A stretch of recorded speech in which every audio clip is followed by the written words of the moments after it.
আমরা এখন একটা কাজ করি, বট গাছের তলায় বসে বিশ্রাম নেই। হ্যাঁ, এই যে এখন যদি আপনারা কেউ চান এখান থেকে বটের ফল খেতে পারেন। এটা হালকা টক স্বাদের, জাস্ট টেস্ট করার জন্য। এটা হচ্ছে ফাইকাস বেঙ্গালেন্সিস। বৃক্ষ না থাকে, তারপরে পাখি না থাকে, পোকামাকড় না থাকলে তাহলে আমাদের অসুবিধা কি মানুষের? ফুড চেইন নষ্ট হয়ে যাবে। গুড, শিখাইতে পারছি। ফুড চেইন নষ্ট হবে। ফুড চেইন নষ্ট হলে কি হবে? আমরা খাইতে পারবো, আমাদের খাবারের ঝামেলা হবে। তার মানে তোমরা শুধু জানো যে খাদ্য শৃঙ্খলটা নষ্ট হয়ে গেলে কিভাবে? মৌমাছি কি করে? মৌমাছি মধু দেয়। মৌমাছি কি করে? তার বাচ্চার জন্য সে মধু সংগ্রহ করে কোথায় রাখে? মৌচাকে রাখে। আমরা কি করি? আমরা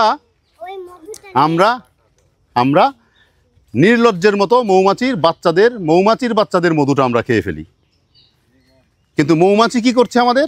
এই যে মধু সংগ্রহ করতে গেছে, এক ফুল থেকে আরেক ফুলে বসে এক ফুলের পরাগরেণু আরেক ফুলে নিয়ে ফালছে, পরাগায়ন ঘটাচ্ছে, ফলে ফুল হচ্ছে, ফল হচ্ছে, আমরা সেটা খাচ্ছি।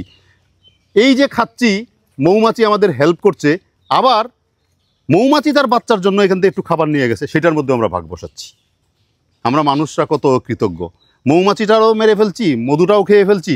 সো দ্যাট এই যে মৌমাছি, বিভিন্ন রকমের ইনসেক্ট, যে ইনসেক্টগুলি মানুষের জন্য উপকারী, পাখিগুলি মানুষের জন্য উপকারী, এই উপকারী জন্তুগুলি না থাকলে, জীবগুলি না থাকলে, ইনসেক্ট না থাকলে, পাখি না থাকলে, সরীসৃপ না থাকলে কি হবে?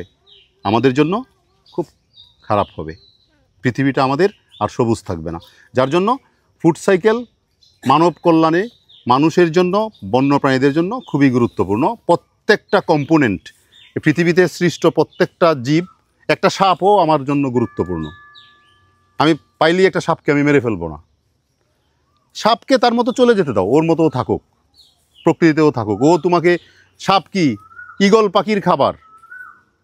সাপ যদি না থাকে তাহলে ঈগল পাখি খাবে কি? সাপ না থাকলে ঈগল পাখি কি খাবে? যেহেতু সাপের পরিমাণ কমে গেছে, সাপের আবাসভূমি আমরা নষ্ট করে দিছি, ফলে কি হয়েছে? ঈগল পাখির পরিমাণ কমে গেছে, তাই না? ঈগল পাখির পরিমাণ কমছে না? আমি ওর সাথে বসবো, কিন্তু ঈগল পাখির পরিমাণ কমে গেছে, তাই না? আচ্ছা, ঈগল পাখির পরিমাণ যদি কমে যায় তাহলে কি হবে? তাহলে সাপ আর থাকবে না, মানে বুঝতেছি না। আচ্ছা, ঠিক আছে। আমাদের দেশে আমরা একটা সময়, আমরা যারা বড় আছি, আমরা যারা 90-এর দশক বা 80-এর দশক, বিশেষ করে 85, 86, 83, 84-তে যারা ছিলাম, বা যাদের বয়স এরকম আপনারা এনে আছেন, নিশ্চয়ই জানেন আমাদের দেশে একটা সময় ব্যাঙ ধরে নিত রাত্রেবেলায়। প্রচুর ব্যাঙ ধরে নিয়ে যাইতো, নিয়ে বড় বড় ব্যাঙগুলি ধরে কোথায় রপ্তানি করতো? এটা চীনে রপ্তানি করে দিত। এই ব্যাঙটা নেওয়ার ফলে যে সমস্যাটা হয়েছে, সেই সমস্যাটা হয়েছে কি? ব্যাঙ নাই। ব্যাঙ না থাকার কারণে কি হয়েছে? পরিবেশে মশার উপদ্রব বাড়ছে। মশার লার্ভা খাবে কে? মশার লার্ভা খাওয়ার কেউ নাই। মশার লার্ভার পরিমাণ বেড়ে গেছে। কচ্ছপ ধরে নিয়ে যেত।